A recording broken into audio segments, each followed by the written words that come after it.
Podcast VL. Muy buenas a todos y a todas. Muchísimas gracias por acompañarnos a un episodio más del podcast de la Universidad Bíblica Latinoamericana. Mi nombre es Raquel Huerta, soy estudiante de licenciatura de la carrera de Ciencias Teológicas en esta universidad y hoy estoy muy feliz no solo por el tema que traemos, sino también por el invitado que tenemos. Quiero contarles que este es el primer episodio que en el que ya vamos a hablar directamente del contenido bíblico. Hemos hablado mucho de su contexto, de cómo se formó, de traducciones y cosas así, pero hoy vamos a ir directo un poco a lo que son los textos en sí. Y para eso tenemos un especialista, no solo un especialista, sino es una persona que yo conozco hace muchos años y que aprecio mucho. Y entonces hoy vamos a hablar con el profesor, el máster David Castillo. Profesor, ¿cómo se encuentra el día de hoy? Hola Raquel, un saludo. Pues muy contento de estar por acá y como dice, de verdad, hace muchísimo tiempo nos conocemos como vecinos y ahora en este espacio, ¿no? Jamás pensamos, creo, encontrarnos por acá. Muy interesante. Bueno, que ustedes no lo crean, estamos separados por unos menos de 100 metros en realidad, cada uno en su casa, nos creamos juntos y ha sido muy interesante ver el crecimiento de ambos en las distintas carreras. Y es que también estoy muy familiarizada con tu trabajo, ¿verdad? Porque, bueno, ahorita nos vas a contar un poquitito tus estudios, pero ahorita estás trabajando un tema específico de doctorado, que es el tema que traemos hoy. Entonces, ¿por qué no hablamos un momentito de eso, de tu carrera en teología y específicamente cómo aterrizas en este tema que estás trabajando en el doctorado? Claro, Raquel, pues bueno, el doctorado es producto, ¿verdad? De años de caminata en los estudios bíblicos como aprendiz. Inicié formalmente, ¿verdad? Igual que usted en la VL. Allí tuve mis primeros años de formación hasta la licenciatura y gracias al apoyo de la universidad pude realizar estudios de posgrado en Sudáfrica, la maestría, ¿verdad? En Antiguo Testamento. Allí empecé a desarrollar un interés particular por el libro del Génesis y pues decidí al momento de hacer el doctorado enfocarme en los primeros 11 capítulos, ¿no? Que es pues son textos que la mayoría de las personas reconocen, ¿verdad? Se les es familiar escuchar sobre la serpiente del jardín, la manzana, ¿verdad? Que se comieron Adán y Eva, que así es como lo recuerdan como una manzana, el relato del diluvio o la torre de Babel, y entonces yo pensé que ese podría ser un material interesante, no solo para yo poder aprender, ¿verdad? Y profundizar más en las herramientas de las ciencias bíblicas, sino también para poder, en cierto sentido, conectar el trabajo crítico académico con los intereses de las comunidades de fe, ¿no? Y dado que esos capítulos particularmente generan intriga, curiosidad, y que inclusive muchas de las formas de pensar actualmente están todavía alimentadas, ¿no? Por ese tipo de narrativas, pensé que podía ser algo interesante. Entonces, esos fueron uno de los intereses que me llevaron a estudiar este material ya en el doctorado. Bueno, entonces, como ustedes acaban de escuchar, hoy vamos a hablar casualmente de Génesis del 1 al 11, porque estos textos, aunque en las iglesias hemos aprendido que todo Génesis tiene como una cohesión y todo así, estos textos en particular, estos capítulos en particular, em, son, valga la redundancia, muy particulares, están divididos por algo que ya vamos a ver, ¿verdad? Este, antes de entrar directamente al tema, yo quiero invitar a todas las personas que nos están viendo o escuchando, a que primero nos indiquen desde dónde nos escuchan. Para nosotros es muy interesante ver la cantidad de países a los que estamos llegando. Y además, Génesis del 1 al 11 nos genera muchas preguntas curiosas. Aquí tenemos una lista que tal vez, si nos da tiempo, vamos a ir respondiendo algunas preguntas curiosas que nos han llegado, pero me gustaría que ustedes nos escriban más y si no podemos en este podcast y si no las tenemos aquí abarcadas ahorita, vamos en algún otro momento a contestarlas. Entonces, ¿ustedes tienen alguna pregunta curiosa de Génesis del 1 al 11 o esas preguntas que tal vez se nos generan cuando estamos escuchando una prédica o aprendiendo algo, o incluso leyendo Génesis y tal vez no nos atrevemos a hacer? Pónganla en los comentarios y nosotros apenas podamos vamos a responderlas. Bueno, empecemos por una pregunta básica, que a mí me costó mucho formularla al principio, pero lo que vemos en Génesis del 1 al 11 es real. O sea, Diosito agarró el barro, nos hizo, luego había una serpiente con patitas que hablaba y la manzana o el fruto y luego nos echan del Edén o es otro tipo de literatura. Cuando lo leemos tenemos que leerlo así tal cual. ¿Cómo empezamos a entender Génesis del 1 al 11?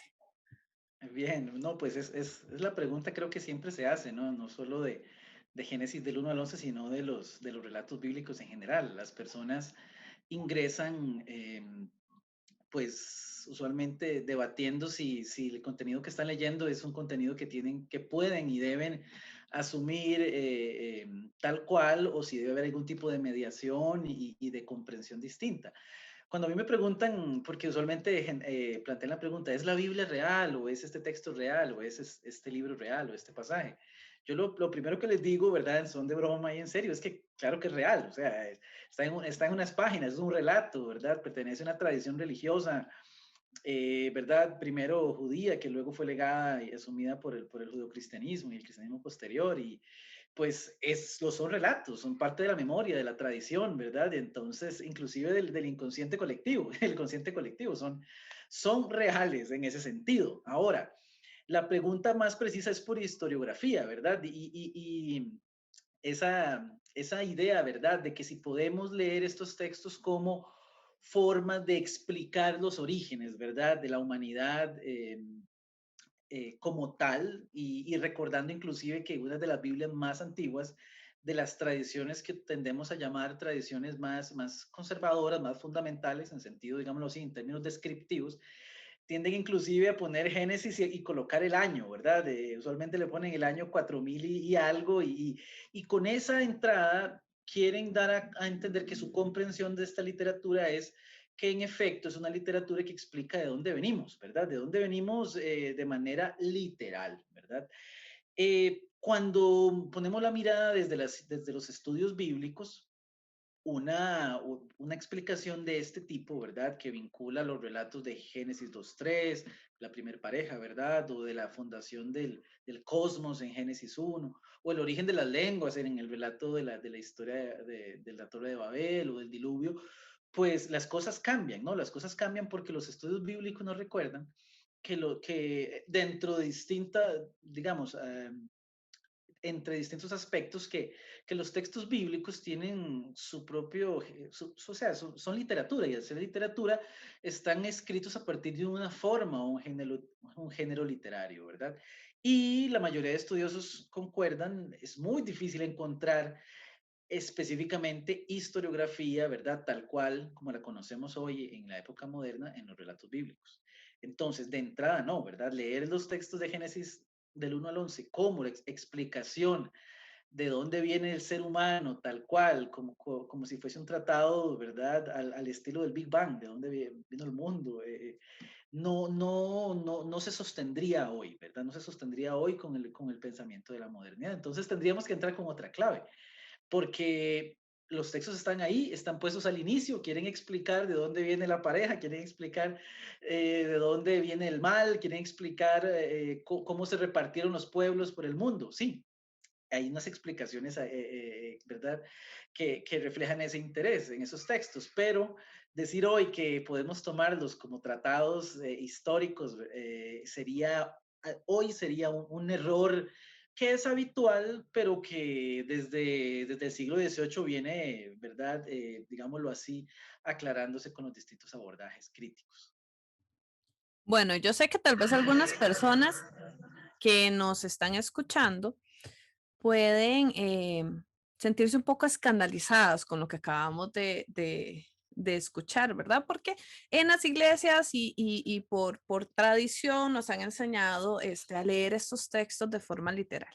Si usted hasta ahorita está escuchando este podcast, le invito a que escuche los 7 más o menos anteriores, donde casualmente empezamos a hablar un poco de estos temas, del contexto, y donde también nos dimos cuenta que los textos bíblicos, cuando fueron escritos, tuvieron un gran impacto de las ciudades bueno, sí, de los países que las rodeaban, ¿verdad? Toda esta cultura se ve impregna ahí. Y casualmente esa es mi siguiente pregunta, ¿verdad? Este, una vez escuché unas charlas donde hablaban de textos muy parecidos, me acuerdo especialmente de los textos de Gilgamesh, de los relatos de Gilgamesh, ¿verdad? Donde son textos más antiguos que los bíblicos, habían muchas similitudes, había un diluvio por ahí, una torre, había otras cosas, entonces uno dice, ah, mira, entonces el Génesis o estos relatos no son tan únicos, ¿verdad? Entonces, hablemos un poquitito de de estas culturas que había en el antiguo cercano oriente, ¿verdad? Y la influencia de estas en Génesis del 1 al 11. Así tal vez podríamos empezar como a tener una idea más clara, ¿verdad? ¿Qué te parece?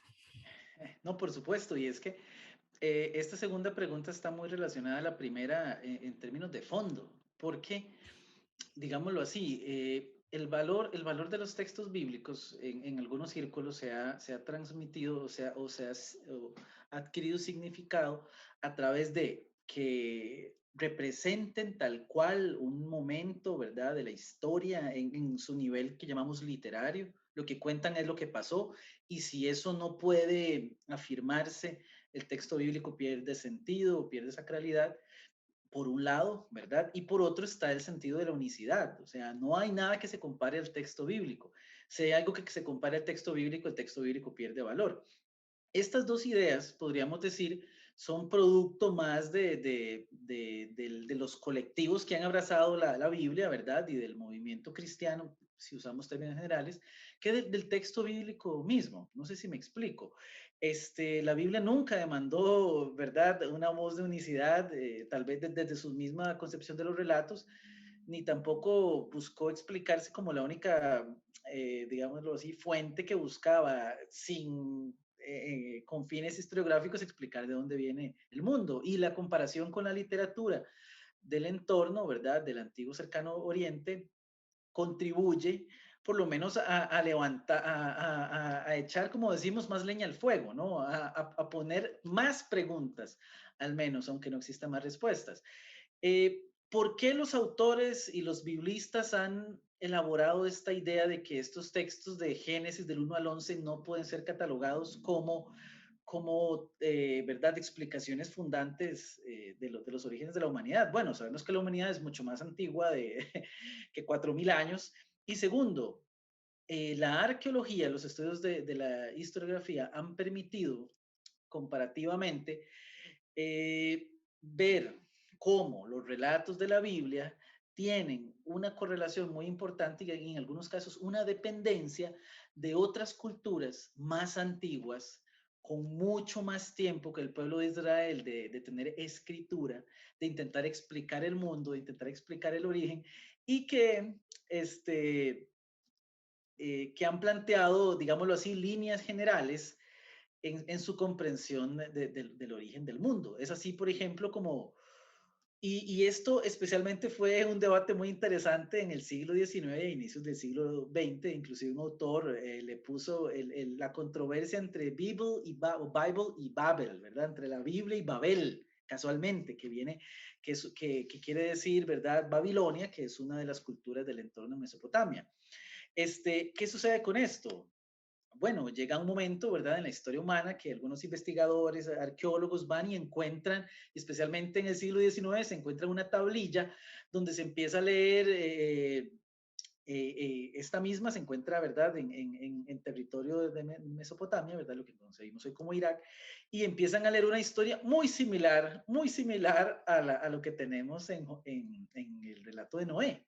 Y empieza entonces, ¿verdad?, una serie de inquietudes y empieza una serie de alarmas especialmente dentro de grupos cristianos, ¿verdad?, que no pueden comprender cómo fuera de la Biblia hay relatos que son tan similares. Tanta agua ha pasado por el puente el día de hoy, ¿verdad?, que sabemos que, por ejemplo, el relato del Génesis 1 sobre la creación es muy similar al relato de Numa Elish, ¿verdad? La tradición de la creación babilónica. Si hoy decimos que no existe, ¿verdad? Si alguien quiere afirmar que no existe otro relato que no sea el de Noé, que habla del diluvio, tendría que ver cómo maneja la situación, ¿verdad?, de la épica de Atrahasis, que de nuevo relata, ¿verdad?, un héroe mesopotámico lidiando con el problema del diluvio que envían los dioses. La misma épica de Gilgamesh que usted menciona tiene inclusive paralelos muy interesantes con los textos de la Biblia, ¿verdad? Gilgamesh persigue por circunstancias de la misma épica, persigue el deseo de no morir, ¿verdad? El deseo de no morir y en ese deseo se encuentra con un sobreviviente del diluvio que le narra, ¿verdad? Que le narra su historia y posteriormente este sobreviviente le cuenta de la manera de rejuvenecerse, ¿verdad? En esa búsqueda del ser humano de inmortalizarse y la manera de rejuvenecerse es a través de una planta, curiosamente, ¿no? Una planta que está custodiada a la cual Gilgamesh logra alcanzar después de hacer una serie de proezas y que sin consumir, ¿verdad? Él alcanza, la tiene ahí, la tiene a mano para alcanzar la juventud, ¿verdad? Para rejuvenecerse y mientras está descansando después de las tareas, una serpiente viene y se la roba. Y uno no puede evitar ahí encontrar los ecos con Génesis 2.3, ¿no? Muchas personas al inicio, cuando empezaron a surgir esos relatos, empezaron a argumentar que los textos bíblicos eran más antiguos que los relatos mesopotámicos, ¿no? Pero luego la tecnología, ¿verdad? Que el ser humano fue adquiriendo la modernidad, las mediciones de carbono que nos han permitido datar los textos y otra serie de factores han llevado hoy como gran consenso a ver que estos textos que he mencionado de la cultura son textos sumamente antiguos y pertenecen a pueblos antiguos. Israel, el pueblo de Israel que conocemos, es un pueblo más reciente y por ende sus relatos y sus historias y su texto es más reciente. Entonces, digamos, existen varias opciones del por qué las similitudes, ¿no? Podríamos decir que relatos donde existían diluvios existían en el entorno, los distintos pueblos tenían, y Israel simple y sencillamente bebió de esa cultura del entorno y adaptó los distintos elementos, por ejemplo, de un relato de un diluvio y lo asimiló para su propia historia, ¿verdad? Incluyéndolo en su tradición. Igual con la creación, ¿verdad? La épica de creación mesopotámica cuenta, por ejemplo, una separación de las aguas, eh, el, el, el, el monstruo acuoso Tiamat, contra el cual está peleando Marduk, que es el dios principal, tiene una semejanza en su nombre a las aguas que tenemos en Génesis 1, al Tejón, ¿verdad? El cual Dios toma, el dios principal Elohim, que sale en Génesis 1, lo toma, lo divide. Hay unas similitudes muy interesantes. Entonces lo que se cree es que Israel toma esta cultura del entorno, la asimila y explica los orígenes bebiendo de tradiciones que eran comunes, pero explicándolas desde su misma tradición, desde su misma historia, desde su mismo vocabulario, concepción. Es como yo una vez compré un librito sobre leyendas centroamericanas y me pareció muy curioso ver cómo nosotros en Costa Rica hablamos de un monstruo legendario que se llama la cegua, ¿no? Que es esta mujer que para asustar a los hombres que andan por malos caminos, transforma su rostro en un esqueleto de caballo, ¿no? Y ver cómo, por ejemplo, en Guatemala y en otros países de Centroamérica, este animal no se llama cegua, pero se llama ciguanaba. Pero el fondo del monstruo, ¿verdad? Es el mismo. Entonces, hay un cambio de nombre, pero el relato es el mismo. ¿Quién lo inventó? Pues no sabemos, en este caso, de dónde viene la tradición. En términos de Israel, dado que Babilonia, en verdad, y la cultura mesopotámica es tan antigua, la mayoría de autores sugieren que Israel o heredó de estos pueblos dicha influencia, dichas narrativas, o era común en el entorno. Un aspecto también que debemos recordar es en términos de historiografía, ¿verdad? Si estudiamos la historia del pueblo de Israel, ya sea la historia que encontramos en los relatos de la Biblia, que de una u otra forma los vamos viendo en el desarrollo de Josué, Jueces, Samuel, Reyes, al final del segundo libro de los Reyes, pero también Jeremías, en Ezequiel, en Lamentaciones, en otros textos tenemos he narrado el acontecimiento del pueblo bueno, el pueblo de Israel, que llamamos pueblo de Israel, pero el territorio de Judá, dominado por Babilonia en el año 587-86, ¿verdad? Que es el culmen de la invasión babilónica. cuando la gran élite judía va a vivir bajo la gran cultura mesopotámica, ¿no? Muchos autores defienden hoy que la mayoría de los relatos de Génesis del 1 al 11 provienen, especialmente ya buscando su forma final, de ese contexto, de esa época. Y que por ende muchos de estos relatos, por eso es que huelen a Mesopotamia.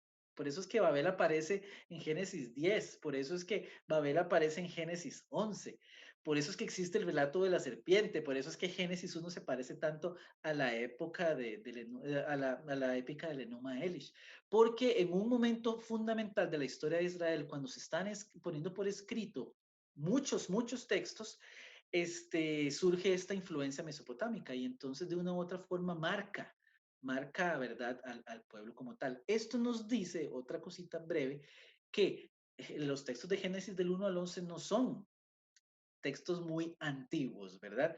Y más bien, algunos autores, usted mencionaba al inicio que Génesis del 1 al 11 es solamente una sección en el libro del Génesis, ¿verdad? Usualmente Génesis se divide formalmente en tres momentos: los relatos de los orígenes, 1 al 11, los relatos patriarcales, ¿verdad?, de Abraham y su descendencia, del 12 al 36, y lo que algunas personas llaman la historia de José, ¿verdad? De José el soñador, digámoslo así, de José el Soñador, que va del 37 al 50. Digámoslo formalmente, para algunas personas el libro del Génesis se fue componiendo con las relaciones, con los relatos más antiguos, los relatos de los patriarcas, Abraham, llegamos a José, y a todo eso le faltaba una introducción, y esa introducción se vino a colocar con los libros de Génesis del 1 al 11. Entonces, pues eso ayuda a explicar un poquito que es una literatura muy reciente y que se compone o se termina de componer ya bajo Israel, habiendo experimentado la cultura mesopotámica, ¿no? Con tantos contactos que encontramos en esta literatura. Bueno, y es que a veces nosotros lo decimos fácil. Claro, Israel llega todo más influenciado y como si Israel llegara y dijera, bueno, vamos a hacer un relato. Voy a poner, me gustó la historia de la serpiente, la voy a poner. No es tan así. Simplemente es un proceso que también lo vimos, por si no lo han escuchado, lo vimos también en el podcast que grabamos con Isela Trujillo, de la relación de la Biblia con los pueblos originarios en América. Y que se da este proceso de sincretismo, que es donde se da una combinación de lo que yo creo más lo que otras culturas me están enseñando, otros pueblos. Y no es el propio, simplemente es que conforme va pasando el tiempo, se va añadiendo, se le va enseñando a los hijos algunas cosas, escuchan de otras, y es una mezcla que no se da a propósito, no está pensada, simplemente es algo de hecho que nos pasa todos los días. Poco a poco vamos aprendiendo cosas y nuestros hijos o hijas van aprendiendo más y cuando nos damos cuenta, ellos creen diferente a nosotros y los hijos de ellos creen diferente a nosotros, no al propio, es un proceso. Entonces, estos relatos, al final, era la creencia del pueblo. Ellos no, tal vez no notan esta influencia porque es un proceso lento, ¿verdad?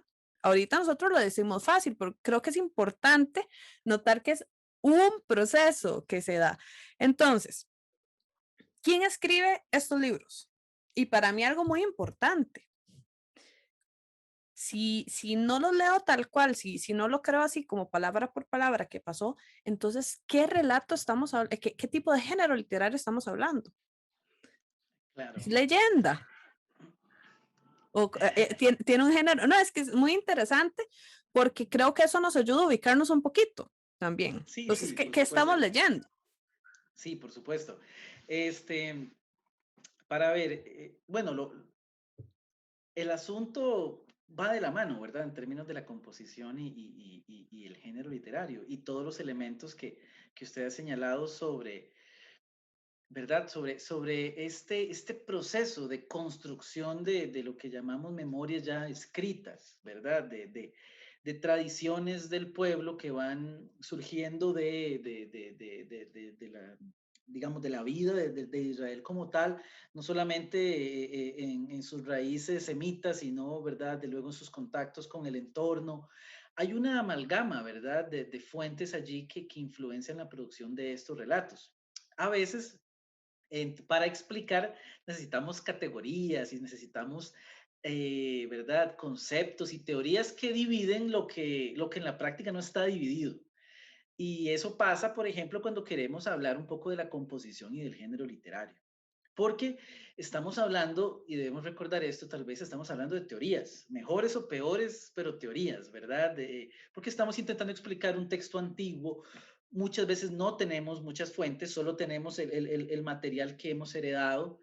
Eh, en el podcast de inspiración, Hansel explicaba un poco el elemento sobre del, del, de la crítica, ¿verdad? Textual, que es que no hemos heredado los textos originales tal cuales, hemos heredado copias, ¿verdad? Y esto nos limita muchísimo a poder dar fe total de dónde vienen estos textos y qué forma tienen, ¿verdad? Lo hacemos desde nuestras realidades, desde nuestros conceptos modernos, los cuales esperamos nos ayuden a explicar esta literatura. Entonces, eh, Génesis del 1 al 11, curiosamente, y es muy interesante, eh, rescatar que las ciencias bíblicas, podríamos decir, que formalmente inician a partir del estudio y la curiosidad que suscitaron Génesis del 1 al 11. ¿Por qué? Porque, pues, algunas personas, ¿verdad?, que luego llegaron a ser reconocidas por su labor de estudio crítico, ¿verdad? Hablo de estudio minucioso de los textos, fueron acercándose a Génesis y se dieron cuenta de ciertas particularidades, ¿no? La manera en que se habla de Dios en el capítulo 1, el nombre Elohim es diferente al que tenemos, por ejemplo, en Génesis 2:3, Yahvé o Yahvé Elohim. Cambios de nombre en la divinidad, cambios de estilo, empezaron a suscitar preguntas, ¿no? Y empezaron a abrir la posibilidad de que estos textos no proveniesen de una sola mano, ¿verdad? Como se creía que provenían de la mano de Moisés. Y la investigación fue profundizándose al punto de que la ciencia bíblica prácticamente nace a partir de lo que provocan estos libros, que provocan, ¿verdad? Ya a finales del siglo XIX, lo que llegamos a conocer como la teoría documentaria, que probablemente muchas personas, ¿verdad? Que tengan estudios formales en Biblia han sido influenciados por esta teoría, ¿verdad? La famosa teoría del yavista, del sacerdotal, del deuteronomista, inclusive del disputado eloísta que está por allí. ¿Qué son estos nombres? Bueno, a partir de la lectura del texto, a partir del contenido, del uso del nombre de Dios, los especialistas empezaron a dividir las secciones de los libros del Génesis del 1 al 11. Y por ejemplo dijeron, Génesis 1 al 2:4 pertenece a un autor. Como el lenguaje es muy ceremonioso, como tiene tinte litúrgico, le vamos a poner sacerdotal. En el segundo episodio que comienza en el jardín, Dios se llama Yahvé y tiene un colorido, tiene una forma de narrar, no es tan ceremonioso. Yahvé viene, habla, está en el jardín, le pega el vientico de la tarde. Bueno, tiene características diferentes, le vamos a poner Yahvista. Y los investigadores empezaron a seccionar el material, ¿verdad? A dividirlo en lo que ellos consideraban materiales distintos y empezaron a plantear que entonces este material probablemente venía no de un autor, ¿verdad? Como dije antes, que era Moisés tradicionalmente, sino de diferentes manos.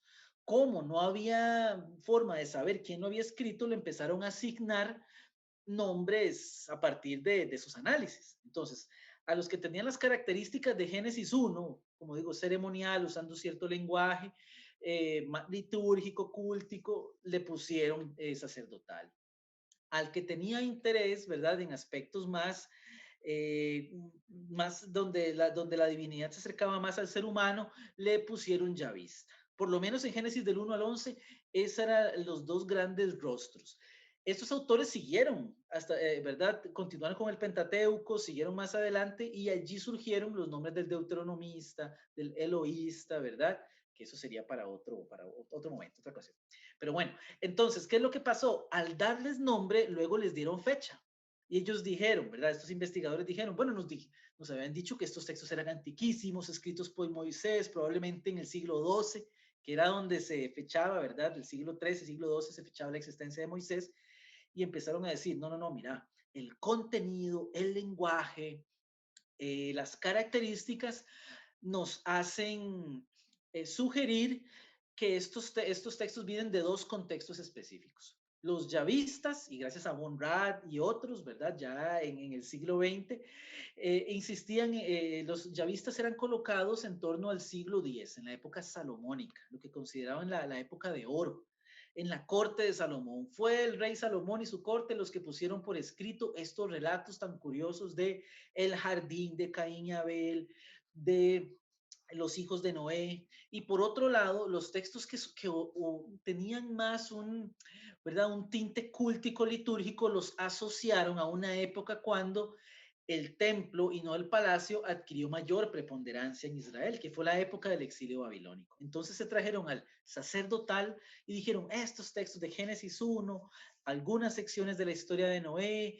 responden a esta época. Entonces, la crítica bíblica en cierto sentido debe mucho a Génesis del 1 al 11, porque fue la que provocó, ¿verdad? Con estas incoherencias en los nombres, en el desarrollo de la trama, intentar explicar quién los había escrito, intentar discernir y en cierto sentido probar de que estos textos eran diferentes, provenían de diferentes contextos, provenían de diferentes formas de concebir a Dios, porque el Elohim no es el mismo que Yahvé en sus características, ¿verdad? Y plantaron esa teoría. Posteriormente y al día de hoy la teoría ha cambiado, ¿verdad? Hoy muchos autores defienden que los textos son mucho más recientes de lo que pensamos. Y el yavista, aquel que se colocaba en el siglo X, hoy lo colocan en el siglo VII. Ya no se le llama yavista, ahora se le llama no sacerdotal. Y curiosamente se ha colocado el sacerdotal como la tradición más antigua, ¿verdad? Estoy hablando de puestas por escrito, no estoy hablando de tradición oral, que eso es sumamente difícil de fechar.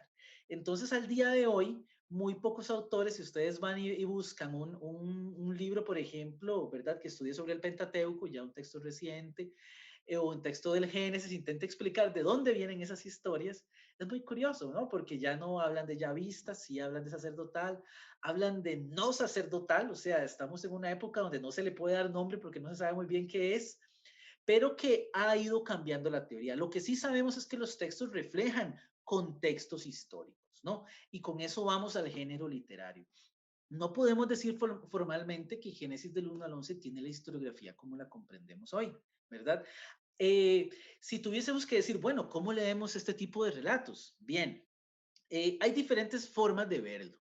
Para algunas personas, y es una de las lecturas que a mí más me agrada, estos son relatos parabólicos, parábolas, son relatos pedagógicos que buscan, ambientados en el origen del mundo, explicar ciertos aspectos de una realidad muy posterior, ¿verdad? Y también plantear temas que son importantes, son caros, ¿verdad? Para ese público posterior que está viendo para atrás para explicarse ciertas cosas. Por ejemplo, Génesis 2:3, ¿verdad? El relato de la primera pareja. Si asumimos la postura tradicional, ¿verdad? Tendríamos que decir que, bueno, que el ser humano viene de Adán y Eva y punto. Y ahí empezó la población a surgir y tenemos que luego que resolver con quién se casó Caín y qué pasó allí, si lo leemos literalmente. Pero, ¿verdad? Cuando estos textos, los autores que defienden que Adán y Eva son un texto parabólico, lo hacen de una manera muy interesante. Y es que todo el relato de Adán y Eva tiene ecos muy interesantes que nos llevan a la época en que Israel vivió bajo la monarquía y perdió, digámoslo así, la monarquía. Por ejemplo, al inicio tenemos Adán, que es humanidad. Dios crea un Adán de Adamá, crea una humanidad de la tierra. Adamá es tierra, ¿verdad? Y crea Adán, o sea, una criatura de la tierra que no tiene género, no es macho, no es hembra, y le entrega una tierra, eso sí, un jardín. Luego le entrega un mandamiento que debe cumplir para poder vivir, ¿verdad? Y vivir en esa tierra.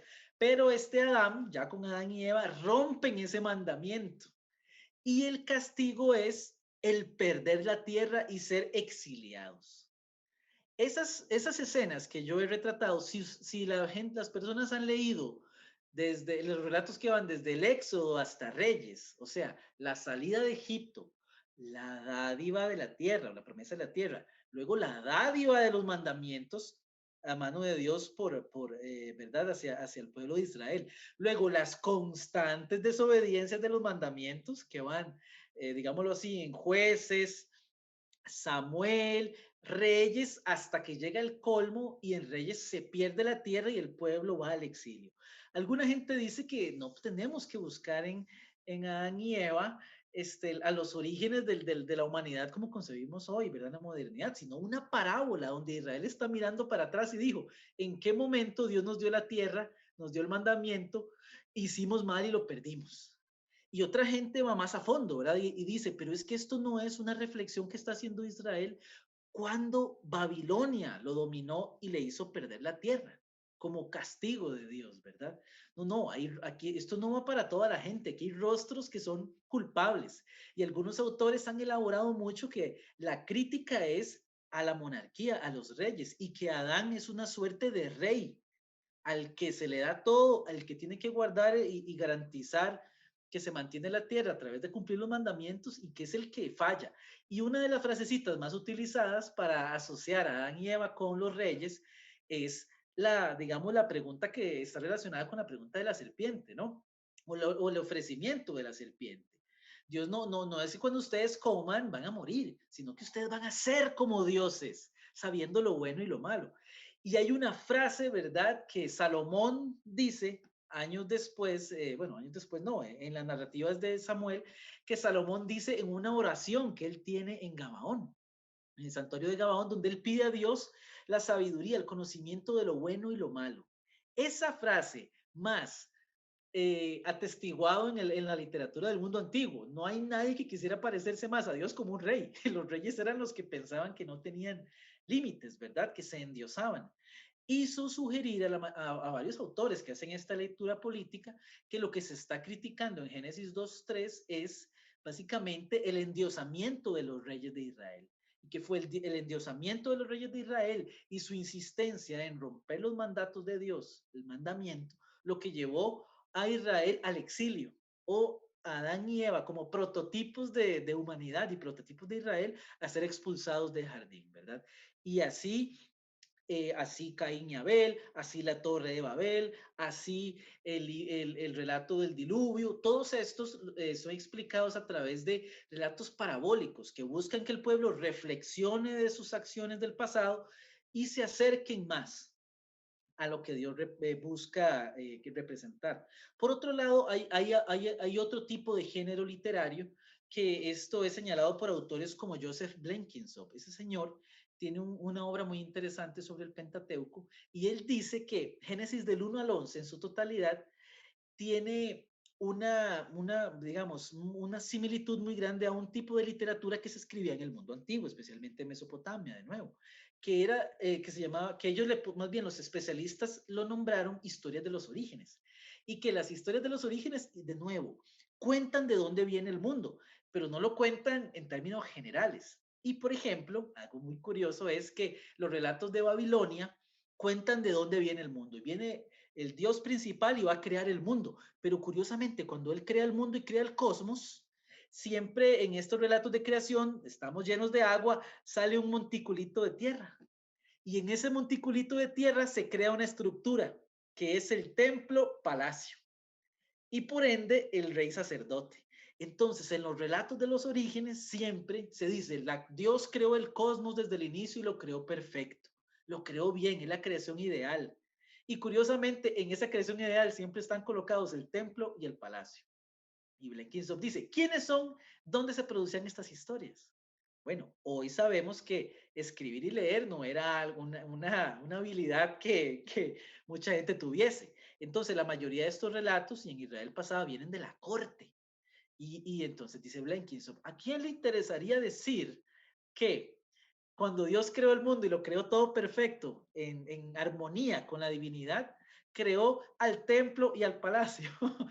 Y pues a los escribas que están en el templo, ¿verdad? Y que viven de palacio. Entonces, Blenkinsop plantea que los relatos de Génesis del 1 al 11 tienen una impronta también o un interés político para legitimar hacia un pasado ideal divino estructuras presentes, ¿no? Entonces, en los relatos se remontan a la antigüedad como una suerte de legitimación, de propaganda religiosa para defender, ¿verdad? Pasa, por ejemplo, con el relato de la Torre de Babel. Tenemos un relato mesopotámico que dice que la torre de, ¿verdad? Babilonia, la ciudad, es creada como la puerta a los dioses, que Dios mismo, que el Marduk la crea, ¿verdad? Es su creador y que allí es el centro del mundo donde Dios se conecta. Génesis del 1 al 11 y Génesis 11 invierte esa idea. En Génesis 11 se crea la ciudad de Babel, pero no la crea Marduk, la crea Yahvé, o no, la nombra Yahvé. Y no es la puerta de los dioses, es confusión, es caos. Entonces, en Génesis del 1 al 11, casi que se quiere hacer lo mismo. Se está diciendo, en la antigüedad, Yahvé creó a la ciudad de Babel, pero no la creó para legitimarla. No viene de la mano de Dios como un bien para la sociedad, viene como una ciudad que crea confusión y caos. Entonces, estos relatos se remontan también al pasado y recordemos que Israel tiene una relación particular con Babilonia, pero es una relación antagonista. Entonces, algunos autores explican que los escritores de Génesis del 1 al 11 quisieron remontar al pasado cuando Babilonia invadió, ¿verdad? Judá, remontar al pasado la fundación de Babilonia, pero no como una gran ciudad que haya que celebrar, sino como una ciudad opuesta al proyecto de Yahvé y condenada al fracaso, porque recordemos que Yahvé prácticamente destroza el proyecto. Ahí tenemos una dimensión política muy interesante y pedagógica, porque también proclama, es una proclamación, digámoslo así, salvífica, porque usted está viviendo bajo el dominio babilónico en el siglo VI y vuelve al relato de la Torre de Babel y usted está allá, ¿verdad? Y ve ese yugo inmenso que tiene Babilonia, ¿verdad? Y usted vuelve a ver y dice, ah, pero Dios desde el inicio condenó a esta ciudad al fracaso, condenó a esta ciudad a la destrucción, tarde o temprano le llegará. Claro, muchos autores dicen que el relato de la Torre de Babel solamente se escribió cuando Babilonia ya había caído, pero el poder simbólico está allí, ¿verdad? Y religioso. Se apela a la fe de Yahvé y a partir de este relato tan curioso, se afirma de que Dios tiene control de la historia, no los dioses de Babilonia, y que la ciudad de Babel tendrá su final, ¿verdad? Tendrá su final inminente porque es un proyecto opuesto a Dios. Ahí hay elementos literarios, religiosos, políticos, todo lo que usted quiera.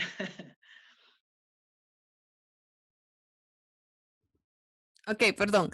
Tengo muchas preguntas, pero quiero tratar de aprovechar el tiempito que nos queda lo más que podamos. Em, Permíteme hacerte 5 preguntas curiosas Dele. que tengo aquí. Tal vez no nos podamos extender muchos por cuestión de tiempo, pero me parecen que son preguntas que muchos nos hemos hecho. Eh, Esta la empecé a hacer yo cuando empecé a estudiar en la universidad. Yo siempre creí que existía un relato de la creación, pero de un pronto a otro escuché que habían 2 relatos. Entonces me puse a leerlos y de verdad se pueden ver que existen 2. Entonces, ¿son 2 o 1? Diríamos formalmente que son dos, ¿verdad? Los estudiosos dicen que son dos, que Génesis 1 es un relato del origen del cosmos, los cielos y la tierra, así es como comienza 1:1 y termina, digamos, formalmente en 2:4. En cambio, el relato del jardín es un relato centrado en el ser humano, la creación, ¿verdad? Cómo Dios forma al ser humano, Adán y Eva, ¿verdad? Y pues tendríamos básicamente un relato del cosmos y un relato antropogónico, enfocado en las peripecias y las vivencias y el génesis, ¿verdad? El surgimiento de Adán y Eva.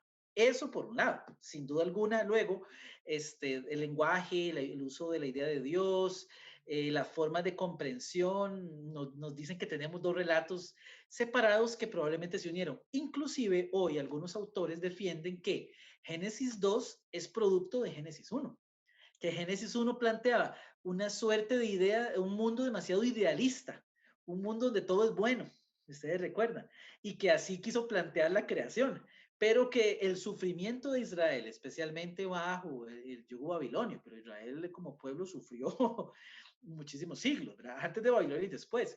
Entonces, que el relato 2 surgió para cuestionar, ¿verdad? Cuestionar ese todo era bueno y en cierto sentido tener que enfrentar la triste realidad de la desobediencia, del sufrimiento, de la amenaza de la muerte, la caída de lo ideal, ¿verdad? De Génesis 2 es como que nos roban la inocencia, ¿verdad? De Génesis 1. Entonces sí, tenemos 2 relatos, igual en Noé. En el Noé, los autores han identificado lo que ellos consideran dos relatos separados. Ellos los dividen totalmente y prácticamente cuentan dos historias de Noé con distinto lenguaje, distintas formas de hablar de Dios, de hablar de los animales. Muy interesante. Entonces ahí hay un par de pares que surgen. Ok, pregunta un poco teológica y especialmente como mujer me interesa.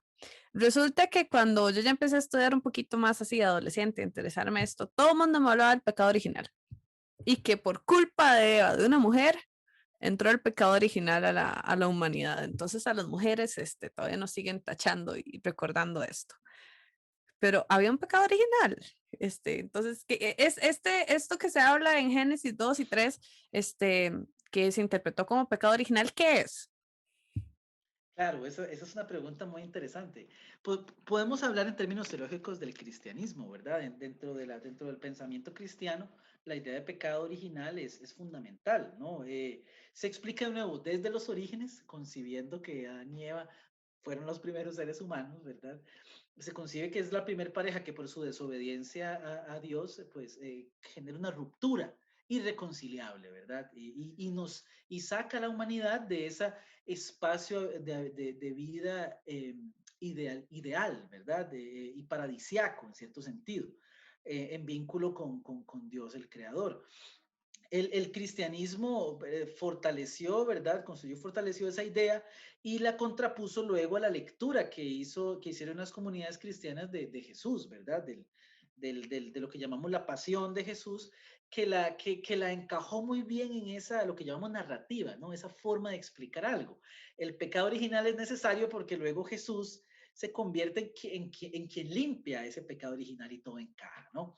Pero cuando leemos Génesis 2:3, tenemos un mal primigenio, pero no la noción de pecado original. Tenemos el mal primigenio de la desobediencia, de la actitud del ser humano, ¿verdad? Leído desde Israel como el que sigue desobedeciendo el mandato y provocando la lejanía de Dios. Y el término mandato es muy importante porque vamos a tener prácticamente desde Génesis hasta Reyes una gran literatura que está construida en clave del que obedece y el que no obedece. Deuteronomio dice, el que obedece encontrará la vida y el que no encontrará la muerte. Entonces, hay ahí, en cierto sentido, se quiere postular que el ser humano tiende a ser antagonista de Dios, ¿no? A dar la espalda a los mandamientos que Dios plantea. Eso es el tema de fondo. Ahora, Adán y Eva son simple y sencillamente instrumentos para contar ese tema. Igual la serpiente, ¿verdad? Ellos, digámoslo así, son arquetipos, representaciones de estos temas que se están tratando de fondo. Pero la culpabilización que se realiza de Eva, en el texto uno la podría cuestionar, dado que Dios, ¿verdad? A quien inculpa de todo básicamente es Adán. Y los castigos vienen para las tres figuras, ¿no? Para la serpiente, para Eva, para Adán. Pero si vemos los castigos, si leemos los castigos buscan, en cierto sentido, de nuevo, en una época muy, muy, muy posterior, explicar al pasado cosas que eran normales. Los dolores al parir, la serpiente arrastrándose en su vientre, lo difícil que es cultivar en una tierra árida, ¿verdad? Como gran parte del territorio de Palestina. Entonces, digámoslo así, el texto no nos da mayor indicio de la culpabilización de Eva. Ahora, hay textos muy curiosos y es por eso es muy importante estudiar algo que se llama el desarrollo del pensamiento. Cómo se fue desarrollando la idea de la mujer y la maldad, ¿verdad? O la mujer y la religión en el texto de la Biblia y cómo encajaba eso en el libro del Génesis. Y dos aspectos curiosos brevemente. Hay un relato que se llama La vida de Adán y Eva, un texto apócrifo. En ese relato, si mal no recuerdo, si recuerdo bien, hay una gran sección donde el autor presenta a Eva como personaje y Eva está haciendo una confesión. Eva da un discurso donde ella básicamente se adjudica la entrada del pecado y la entrada de la maldad, digámoslo así, al pueblo y a la humanidad. Entonces, probablemente, porque pues tenemos muchas de las ideas del cristianismo provienen de textos apócrifos, se haya bebido de ahí, porque en el Antiguo Testamento no tenemos nada de eso. ¿verdad? Pero sí lo tenemos en los apócrifos y lo tenemos en el Segundo Testamento, la culpabilización de Eva. Y hay otro relato que sí pertenece al canon que nos tiene que generar curiosidad. Es un relato posterior a estos relatos del Génesis y está en Zacarías, donde en una visión de Zacarías en el 5:11, el profeta está hablando de la maldad y curiosamente le dice, ¿verdad? Hay un par de figuras que van a llevar la maldad. La van a llevar a Babilonia. Eso es muy curioso. De nuevo, Babilonia es un antagonista importante de Israel, pero la maldad está escondida en un frasquito. Y cuando destapan el frasquito, la maldad es representada por una mujer. Eso nos quiere decir que ya, digamos, conforme fue pasando el tiempo después del exilio, se fueron adjudicando ideas de, digámoslo así, se fueron buscando chivos expiatorios. ¿A quién culpamos de esto? Y la mujer fue encarnando poco a poco la idea de maldad, de desobediencia, como Zacarías refleja y como va a reflejar el apócrifo, ¿verdad? Luego el cristianismo continuará esta noción y la profundizará. Pero Génesis 2:3, si la leemos con cuidado, muy difícil, ¿verdad?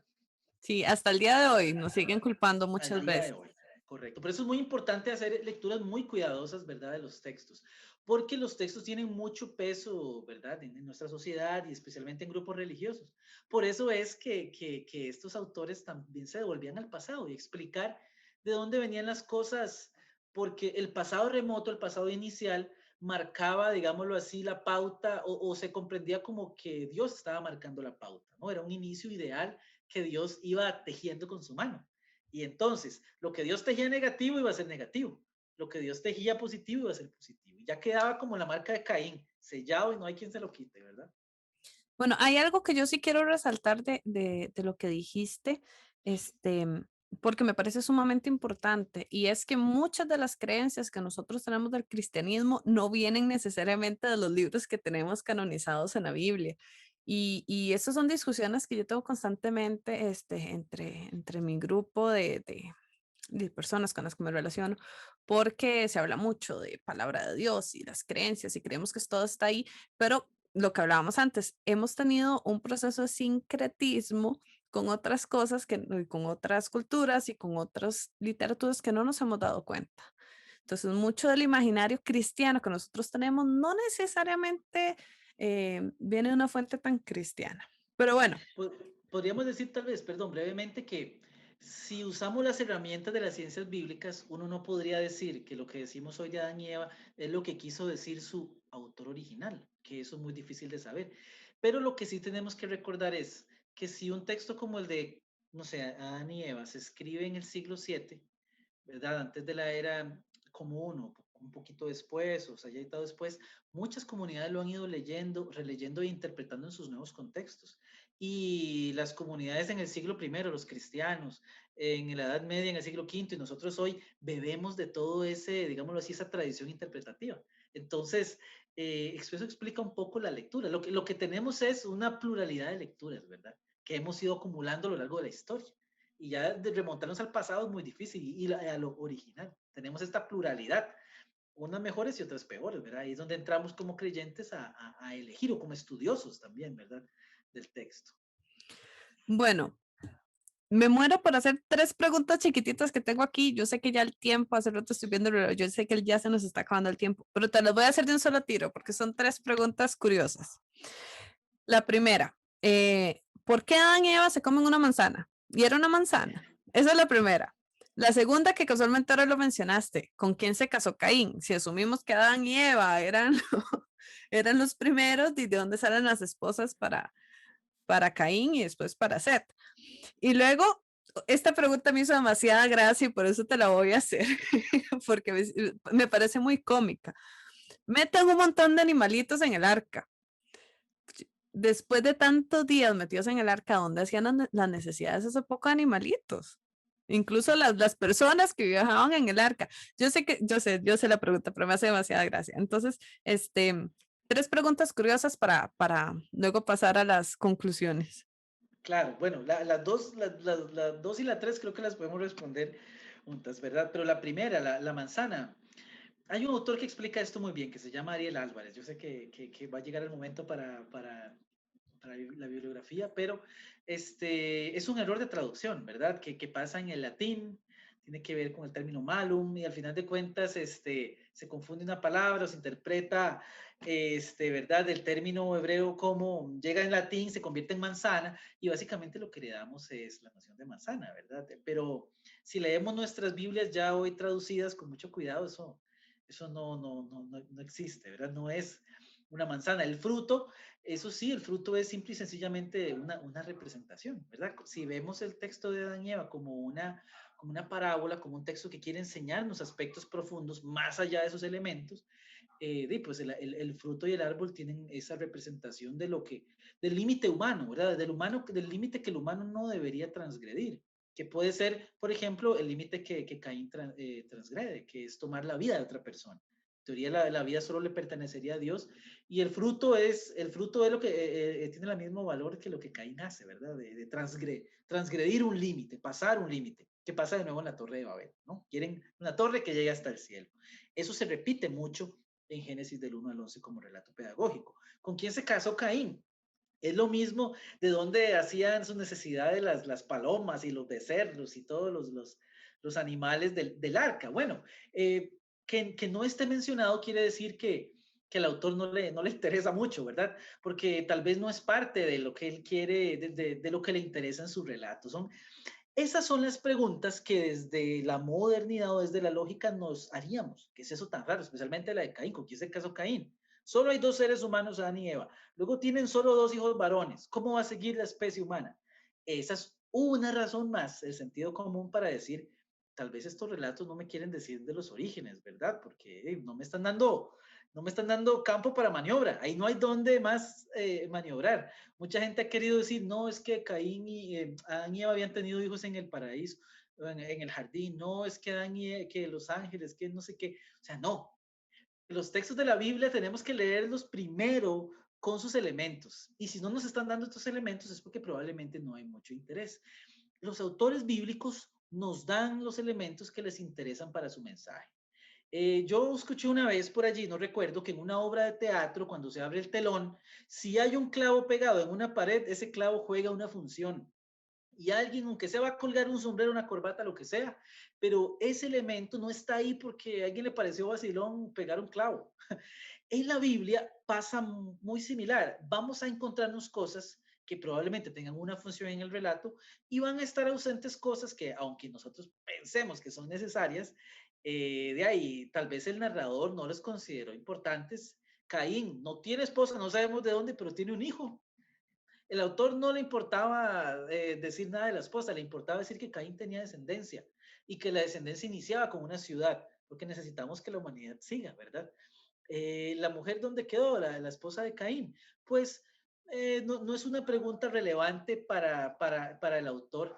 Esto me hace recordar, y tal vez con esto ilustro para cerrar, eh, eh, hay, un, eh, hay un relato del hijo de David que se llama Absalón, que es muy interesante. Yo no sé si usted recordará a Absalón, que es el hijo que se subleva contra David. Al inicio del relato de sublevación, porque tiene bastantes capítulos, ¿verdad? Prácticamente inicia desde 2 Samuel 13 y termina en el 18, se nos dice que Absalón tenía un pelo hermoso, bello, largo, que el hombre se lo pasaba peinando, lavando, que se lo iba a cortar y pesaba un montón, y uno dice, ¿para qué? Díganme de qué otro personaje de la Biblia se habla del pelo. O sea, ¿por qué el pelo de Absalón? Usted no entiende, ¿verdad? Y ya el relato sigue. Y pues resulta que cuando Absalón se subleva, surge una guerra y Absalón tiene que huir. Él va cabalgando y su cabellera se enreda en una rama. Su cabellera se enreda en una rama, él queda atrapado y es así como él queda a manos de los soldados de David, que lo matan, y ahí terminó su guerra. Entonces, los elementos que el relato nos ofrece usualmente son los elementos suficientes para interpretar el texto tal como está, ¿verdad? Hay elementos que están ausentes o que son fantasiosos, pero que pertenecen a la misma lógica del relato. Es como que yo estuviese leyendo hoy cualquier cuentito, cualquier parábola, por ejemplo, los relatos de Tío Conejo, que yo siempre doy ejemplos, ¿verdad? Quien los conoce, Carmen Lira, escribió relatos que buscaban hacer enseñanzas morales, y lo que utilizó fueron animales, y uno era Tío Conejo, un animal que salía hablando y contando. De ahí, si yo digo, mira, pero como un conejo hablando, Entonces ya desde el inicio yo no puedo aprender nada de los relatos de Tío Conejo porque en mi sentido común los conejos no hablan, ¿verdad? Entonces eso me bloquearía la narrativa. Con la esposa de Caín, con los desechos de los animales, es lo mismo. No son tal vez un detalle importante, aunque yo sé que la gente pues se pregunta eso porque lo concibe como historiografía. Pero dado que eso no es historiografía en el sentido moderno, esos detalles no se convierten en algo importante. Bueno, me quedan unas preguntas aquí que quiero hacerte, pero no me va a dar tiempo. Entonces estoy viendo a ver cuál considero más importante. Em, Estoy entre, o no sé si tal vez lo podemos mencionar, pero sí sería súper, súper rápido. Algo muy interesante es la disputa entre la ciencia y la fe, ¿verdad? Que mucha gente dice un científico no puede creer y una persona que cree no puede creer en ciencia tampoco. Entonces es muy interesante. Pero también, también me gustaría que ahondáramos un poco en el valor de estos relatos entonces para nuestras realidades de hoy. Ok, son historias. Y acabas de mencionarlo un poquito haciendo esta paradoja de los cuentos de Mitia Panchita, de Carmen Lira, ¿verdad? Quien no la conoce fue una autora costarricense, pueden buscarla, tiene historias fabulosas. Entonces, no sé si podemos mencionar así ya para ya empezar a concluir, o más bien ir concluyendo, hablando un poquitito de ciencia y fe, si es válido, si no es válido, yo sé que es un tema muy largo, pero es como así como Ajá. la opinión, ¿verdad? ¿Y de qué nos sirven esos relatos hoy en día, especialmente a las personas que hacemos teología hoy en día? Claro, ciencia y fe, yo creo que no hay ningún choque, ¿verdad? Los estudios bíblicos surgen en una época donde la fe, donde la Biblia están siendo examinados y caen en las manos digamos, de interrogantes científicos, ¿verdad? Desde la ciencia que se va construyendo, pues años antes, pero la ciencia bíblica, claro, empieza a elaborarse en el siglo XVIII, XIX. Y entonces el texto bíblico y la fe cristiana empiezan a verse a través de los ojos de todos los descubrimientos de la modernidad. Ya el planeta Tierra no es el centro del universo, es el Sol. Y eso se traía al suelo dogmas que se estaban sustentando desde la Biblia, así muchísimos otros, ¿verdad? La teoría de la evolución en el siglo XIX, pues planteaba un problema para los relatos de Adán y Eva si los concebíamos como el origen de la humanidad, ¿no? Y el conocimiento humano nos fue ayudando en cierto sentido o nos da el potencial de colocar la Biblia a la luz de la investigación científica. Nos ayuda a conocer muchísimo de dónde surgen estos textos, nos ayuda a explicar cuestiones que sin la ciencia tendríamos cerradas, ¿verdad? Y que tendríamos que básicamente abrazar inclusive a pesar de nuestro sentido común, ¿verdad? A pesar de nuestro sentido común. Entonces, el tema, no hay, yo siento que no hay un debate entre ciencia y fe. Yo siento que lo que especialmente, o más bien, cuando pensamos en ciencia y Biblia, lo único que estamos haciendo es a implementar las herramientas actuales al estudio de un texto que consideramos importante, sagrado, ¿verdad? Investigando más. Como decíamos, los descubrimientos de las tablillas que nos dijeron por ejemplo, que había un relato del diluvio más allá del de Génesis, se da en el siglo XIX, o sea, muy recientemente. Ha habido descubrimientos que el conocimiento humano ha ido adquiriendo que nos han llevado a un cambio, ¿verdad?, en nuestro raciocinio para explicar la Biblia. Pero eso ¿verdad? No debe confundirnos con el elemento de fe, porque el elemento de fe tiene que ver con una cuestión, ¿verdad? Que no necesariamente es palpable, que yo puedo científica y racionalmente probar, que es tal vez lo que más crispa, ¿verdad? Los cabellos de las personas. Las personas piensan que la fe significa probar que Adán y Eva existieron. O probar que hubo un diluvio donde no iba montado en un arca. Si nosotros reducimos el elemento de fe a que el texto bíblico responda desde esa manera de pensar, ¿verdad? Ya perdimos desde el inicio, porque el texto bíblico no funciona desde esa lógica, ¿verdad? Ni prácticamente ningún texto, ¿verdad? Ni los evangelios, ni los relatos que llamamos históricos, que ahí el judaísmo nos ayuda mucho, porque el judaísmo lo llama proféticos, ¿verdad? Tienen una dimensión religiosa, no histórica. Entonces, por ahí tenemos, yo creo que tenemos la oportunidad desde los estudios bíblicos de abrazar la escritura desde otra dimensión, ¿verdad? Una dimensión más informada, que ya no me lleve a mí a decir, mira, si a Jonás no se lo tragó una ballena, eh, O yo no tengo que creer en la Biblia, me parece un disparate, o yo tengo que decir, sí, un ser humano puede vivir 3 días y 3 noches y Jonás vivió ahí, y así es como demuestro que tengo fe en Dios y que creo en la Biblia. No, la Biblia es una colección, ¿verdad?, de muchos tipos de textos que buscan lo que el profesor José Enrique dice, ¿verdad? Una frase muy sencilla. La Biblia funciona como ventana, ¿verdad? Nosotros no miramos una ventana, miramos a través de la ventana. Y entonces el texto bíblico no es un fin en sí mismo. Yo no me pongo a pelear si mi fe depende de que Adán y Eva hayan existido, sino cómo Adán y Eva son camino para mi construcción como persona creyente y como ser humano. Cómo el texto de Adán y Eva me lleva a mí a, digámoslo así, a reflexionar en mi caminar cristiano, digamos, hoy o en la fe judía en ese momento. Y esto me lleva a la reflexión un poco del valor de estos textos para la fe. Yo puedo perfectamente quedarme y decir, no, para mí el valor de estos textos está en si yo puedo probar si lo que dicen fue tal cual lo que pasó. Eso sería desde hoy, y yo creo, un error, ¿verdad? Eso sería como que si hoy, de hoy a 100 años, alguien se sentase a leer una novela de Harry Potter, se la encontró allá en un montón de tierra, en una biblioteca antigua, la sacó y ve que los magos, aquí hay magos y que vuelan y que en el mundo hay una diferencia entre magos y seres humanos sin poderes mágicos y que hay una serie de animales míticos, ¿verdad? Y que yo agarre ese libro y yo diga, bueno, este libro no tiene valor si en el siglo XX y XXI no existían seres humanos que volaban en escobas. El valor no está ahí, ¿verdad? Si ustedes ven Harry Potter, uno puede encontrar valores importantes, la amistad, la perseverancia, hay problemas de injusticia, de opresión, están los conflictos del bien y el mal, está la nobleza contra la rapiña, o sea, una serie de cosas que son valores profundos. En los textos de la Biblia encontramos lo mismo. Génesis 1 apela neciamente a la esperanza. Se cree que Génesis 1 surge en el contexto del exilio. Jeremías tiene una frase que describe el exilio como caos y confusión, la misma descripción de Génesis 1.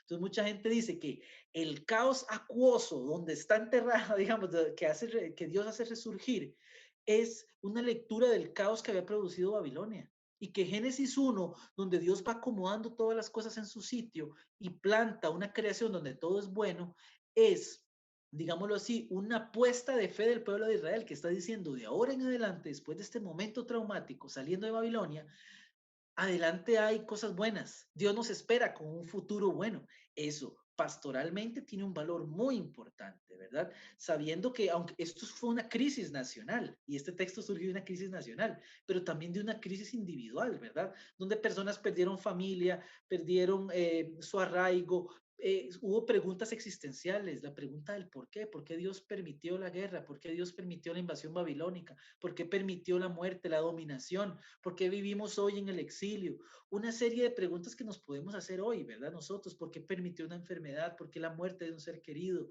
¿Por qué la condición social tan paupérrima en que vivimos? Ese texto de Génesis 1 no tiene valor por decir que el mundo se creó en 7 días. Eso sería hoy un disparate, pero tiene valor porque detrás hay una serie de experiencias humanas muy fuertes y hay una apuesta religiosa donde por fe se está diciendo, no, hay futuro adelante. Con Génesis 2:3 pasa algo similar. Tenemos una consecuencia de la desobediencia a Dios. ¿Y cuál es el aprendizaje de la parábola de Génesis 2:3? La misma de Juanito y el lobo.